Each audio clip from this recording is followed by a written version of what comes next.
Assalamualaikum warahmatullahi wabarakatuh. Salam sejahtera untuk semua. Semangat pagi, pagi bersemangat.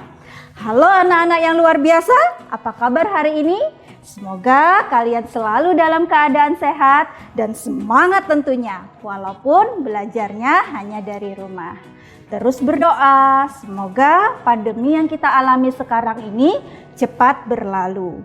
Dan ingat, tentunya jangan pernah bosan ya untuk selalu menerapkan protokol kesehatan, yakni rajin mencuci tangan dengan sabun, lalu membilasnya dengan air yang mengalir sebelum dan sesudah melakukan kegiatan, menggunakan masker, serta menjaga jarak minimal 2 meter. Anak-anak hebat, alhamdulillah kali ini Ibu Mira bisa belajar bersama kalian kembali melalui program TV Sekolah Yuk yang diselenggarakan oleh Dinas Pendidikan Kabupaten Tabalong yang bekerja sama dengan TV Tabalong. Nah, anak-anak hebat, pada kesempatan kali ini kita masih di tema 4 ya.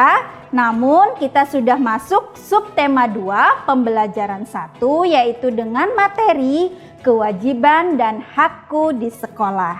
Nanti setelah belajar melalui tayangan ini, kalian diharapkan dapat mengidentifikasi dan memberikan saran, masukan, dan penyelesaian masalah sederhana di sekolah dengan tepat dan dengan penuh kepedulian.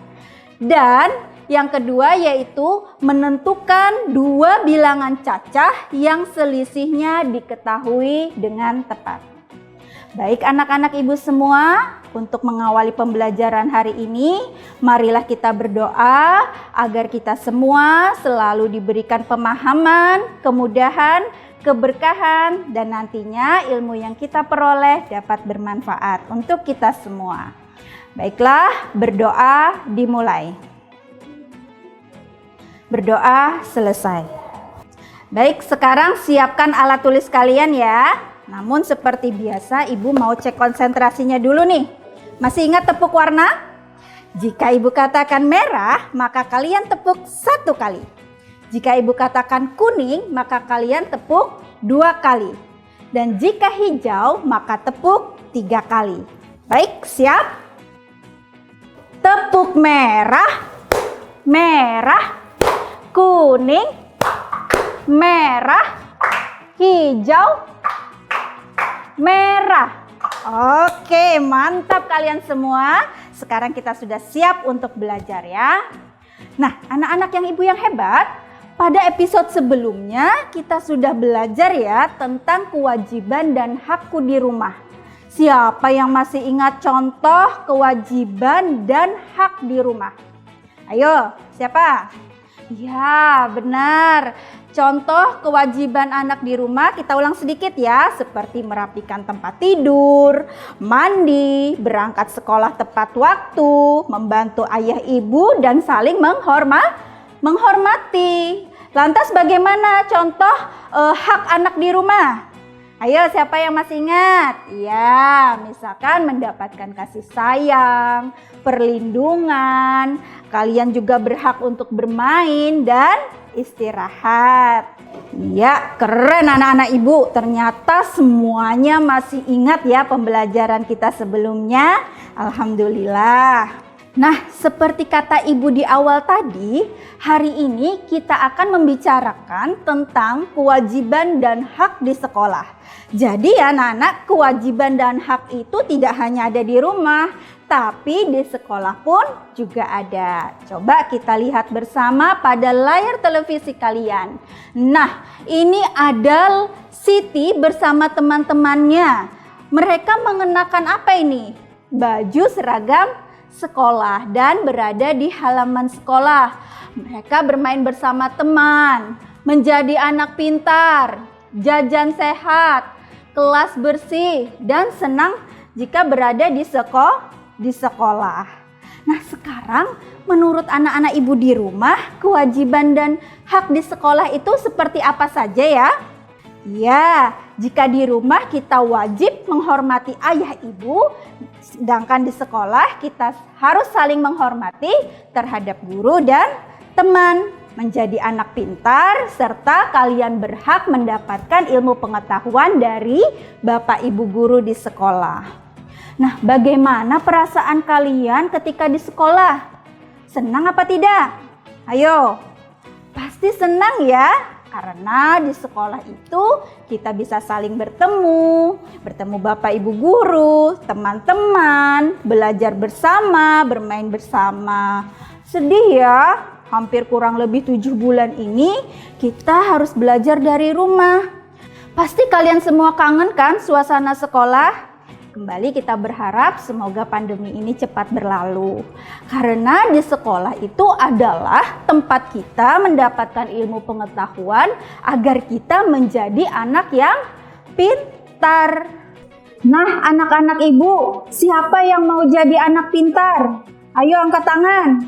Wah, pasti semuanya mau ya jadi anak pintar, karena menjadi anak pintar itu adalah harapan orang tua.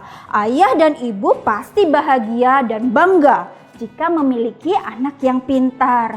Tapi bagaimana ya teman-teman supaya kita menjadi anak yang pintar? Siapa yang bisa memberikan saran? Ya, baik. Kita akan cari tahu rahasia anak pintar, tapi setelah pesan-pesan berikut ini. Jangan kemana-mana ya.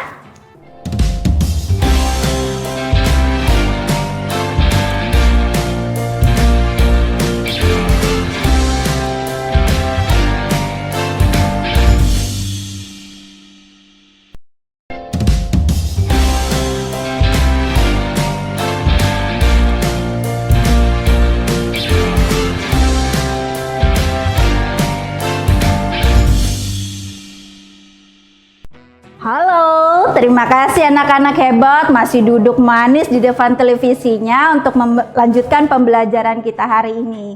Nah, tadi bagaimana ya supaya kita menjadi anak pintar? Nah, untuk mengetahui rahasia anak pintar, ayo kita baca bersama teks berikut ini. Rahasia anak pintar. Setiap anak di kelasmu pintar dan baik hati. Ada anak yang pintar olahraga atau menari. Ada juga yang pintar matematika atau bahasa. Ada yang pintar menyanyi atau berteman dengan semua orang. Apakah kamu dapat pintar tanpa berusaha? Nah, semua anak tentunya ingin pintar, tetapi belum tahu caranya.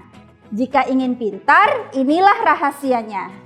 Dengarkan saat guru menjelaskan, kerjakan tugas tepat waktu, banyaklah membaca dan berlatih, jangan mudah menyerah, bertanyalah kepada gurumu, atur juga waktu belajarmu dengan baik, selain itu bertemanlah dengan banyak orang. Nah, sudah dikasih tahu nih ya anak-anak rahasia anak pintar. Iya, nah tadi caranya seperti apa? Sarannya seperti apa? Agar menjadi anak pintar, sebaiknya kamu, masih ingat? Mendengarkan saat guru menjelaskan, mengerjakan tugas tepat waktu, banyak membaca, mengatur waktu belajar, bertanya kepada guru, tidak mudah menyerah, serta berteman dengan banyak orang.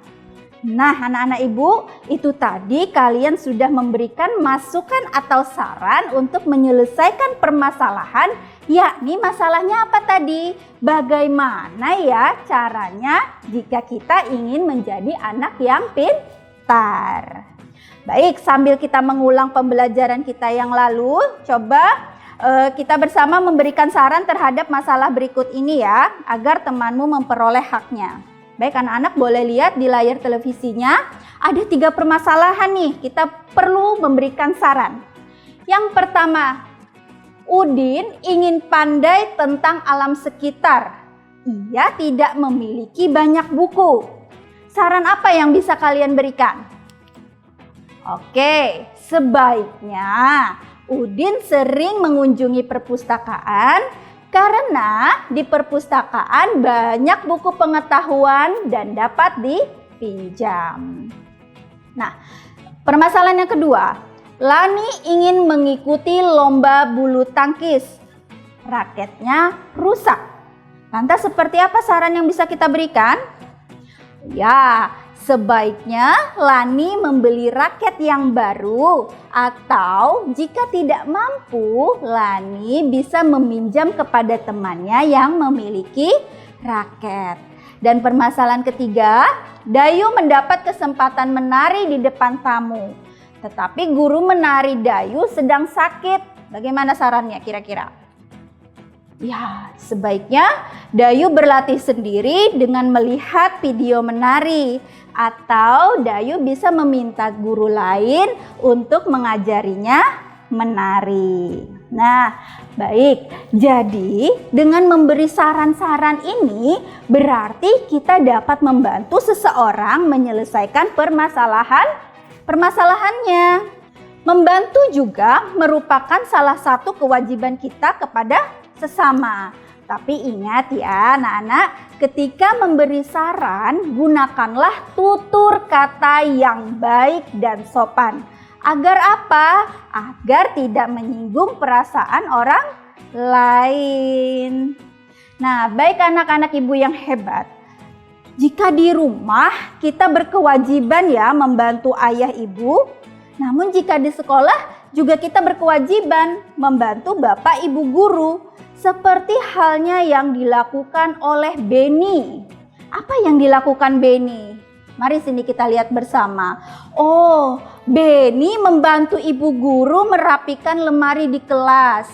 Ia melihat persediaan kertas di kelas yang tinggal sedikit. Semula tersedia 500 lembar kertas. Sisa kertas hanya 40 lembar. Waktu belajar masih 3 bulan. Mereka membutuhkan kertas untuk beberapa kegiatan kelas.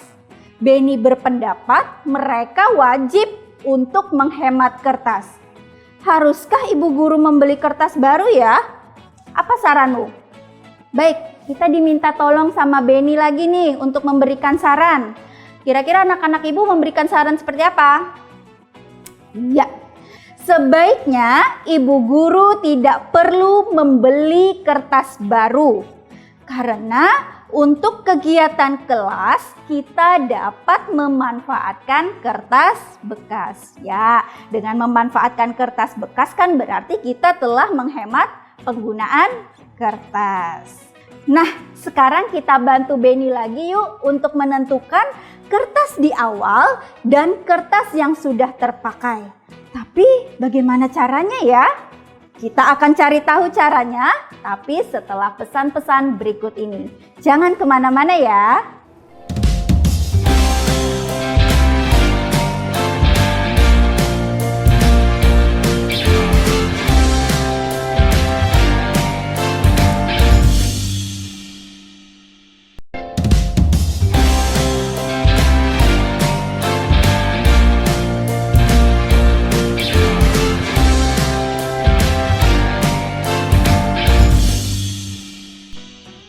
Alhamdulillah, senang sekali ya kalian masih semangat untuk belajar bersama ibu. Nah, baik anak-anak hebat, tadi kita sudah memberikan saran kepada Beni ya. Nah, kemudian kita masih mau bantu Beni lagi nih, karena membantu itu adalah juga kewajiban kita terhadap sesama. Apa yang bisa kita bantu ya? Oh, bantulah Beni menentukan banyak kertas di awal dan yang terpakai. Anak-anak ibu bisa lihat di layar televisinya ya, perhatikan. Di sini ada bilangan 1, ingat masih kita sebut bilangan 1 yaitu adalah kertas tersedia. Kemudian kertas terpakai kita sebut bilangan 2. Dan kertas tersisa atau hasilnya. Ya, tadi kertas tersedia atau kertas di awalnya berapa anak-anak? 500 kan ya? Nah, kertas tersedianya ada 500. Kemudian kertas yang sisanya cuma ada 40. Antara 500 dengan 40 itu bertambah atau berkurang? Ya, berkurang ya. Karena apa? Karena kertasnya terpakai, makanya di sini ada tanda kurang. Oke. Nah, Kertas tersisa berjumlah 40. Itu disebut dengan selisih. Kenapa Bu selisih? Selisih dari mana Bu? Yaitu pengurangan antara bilangan yang lebih besar dengan bilangan yang lebih kecil. Coba perhatikan lagi di sini. Bilangan yang lebih besar 500 atau 40? Berapa? 500 ya. Bilangan yang lebih kecil adalah 40. Nah, ini yang nanti kita akan gunakan untuk mencari bilangan kedua atau kertas yang terpakai. Jadi, 500 dikurang 40 sama dengan 460. Jadi, kertas yang telah terpakai ada 460 lembar. Nah, bagaimana anak-anak Ibu? Semoga bisa dipahami ya. Nah, sekarang kita akan berlatih kembali bagaimana kita membuat kemungkinan lain. Ya, tentukan banyak kertas di awal dan kertas yang terpakai jika selisihnya diketahui. Di sini selisihnya sama semua, 40. Berapa kemungkinan yang bisa kita letakkan di kertas di awal? Nah, caranya, kalau tadi kan kertasnya sudah diketahui tuh, kertas di awal. Nah, caranya adalah untuk menentukan bilangan pertama, anak-anak harus meletakkan bilangan yang lebih besar dari selisihnya. Nanti yang kedua langkahnya, kurangkan bilangan pertama dengan bilangan yang sudah diketahui atau selisihnya untuk mencari bilangan kedua atau kertas yang terpakai tadi. Oke, misal di sini Ibu letakkan 600. 600 lebih besar atau lebih kecil dari 40 anak-anak? Lebih besar ya. Nah, 600. Berarti caranya bagaimana? Kita kurangkan. 600 dikurang 40 sama dengan 560. Oke. Kemudian kemungkinan yang kedua. Ibu letakkan di sini 400. Caranya 400 dikurang 60 sama dengan 360. Jadi kertas yang terpakainya adalah 360 karena 400 dikurang 360 itu hasilnya atau selisihnya adalah 40. Nah, kemungkinan ketiga dan keempat, Ibu beri waktu kalian sedikit. Kira-kira mau meletakkan angka berapa? Bilangan berapa di sana? Ya, boleh. Nah, 300. 300 masih lebih besar dari 40 ya. Caranya bagaimana? Sama 300 dikurang 40 sama dengan 260. Ya, kemungkinan keempat. Oke, kita taruh di sini 350. Caranya sama 350 dikurang 40 sama dengan 310. Iya, semoga semuanya sudah bisa memahami ya. Nah, baik. Anak-anak Ibu yang hebat, dari pembelajaran tadi dapat kita simpulkan bahwa selain di rumah sebagai seorang anak juga memiliki kewajiban dan hak di sekolah. Kewajiban di sekolah misalnya menaati segala peraturan yang berlaku, saling menghormati, saling membantu, dan tekun belajar. Hak di sekolah contohnya adalah seperti mendapatkan ilmu pengetahuan dan perhatian serta bimbingan Bapak Ibu guru, menggunakan fasilitas di sekolah dan sebagainya. Nah, kemudian memberikan saran adalah salah satu cara untuk membantu sesama dalam menyelesaikan masalah. Dan yang terakhir, langkah menentukan dua bilangan yang diketahui selisihnya, yaitu dengan cara menentukan bilangan pertama terlebih dahulu. Langkah menentukan dua bilangan yang diketahui selisihnya, yakni bisa dengan cara menentukan bilangan pertama yang lebih besar dari selisih. Kemudian untuk mendapatkan bilangan kedua, yaitu mengurangkan bilangan pertama dengan bilangan yang diketahui tersebut. Baik anak-anak ibu, untuk mengukur pemahaman kalian tentang pembelajaran hari ini, di sini ada tugas seperti biasa ya, tugas di rumah. Nomor 1 itu ada 2 permasalahan, yaitu Siti bertugas membaca puisi pada saat upacara Sumpah Pemuda. Ia belum tahu cara membaca puisi yang baik. Beni ingin berhasil dalam belajar. Beni sibuk dengan bermain. Tuliskan saran dari permasalahan di atas. Dan yang nomor 2, buatlah satu kemungkinan permasalahan lain. Tentukan banyaknya kertas yang tersisa. Lalu buat perkiraan kertas tersedia di awal dan kertas yang terpakai. Cermati setiap soal penugasannya ya. Silahkan tanyakan kepada gurumu, orang tua, ataupun temanmu jika menemukan kesulitan. Sebelum kita akhiri pembelajaran hari ini, alangkah baiknya kita berdoa menurut ajaran dan keyakinan masing-masing. Berdoa mulai. Doa selesai. Baik anak-anak ibu, mohon maaf jika ada kesalahan dari ibu. Tetap jaga kesehatan, selalu terapkan protokol kesehatan dan terus semangat belajar. Terima kasih, semoga bermanfaat. Sampai jumpa. Wassalamualaikum warahmatullahi wabarakatuh.